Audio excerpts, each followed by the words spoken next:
Hey everyone, for today's video, I'll teach you how to change your Reddit name. With this tutorial, you will finally get rid of that old name that you've always had but never knew how to change it. So I'm gonna teach you.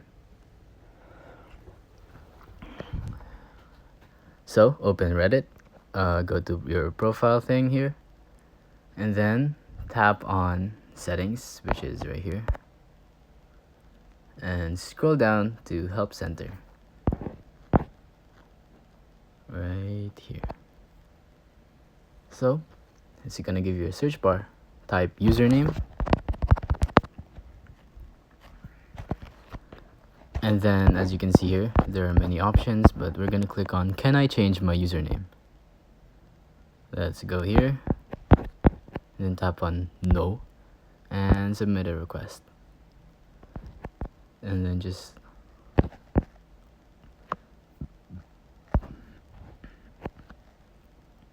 tap on other help,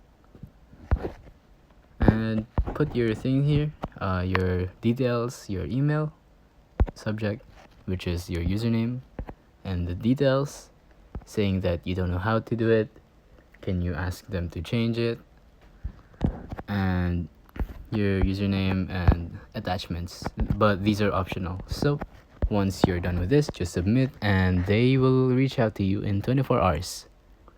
If you think this video was helpful, please consider liking, subscribing, and hitting the notification bell.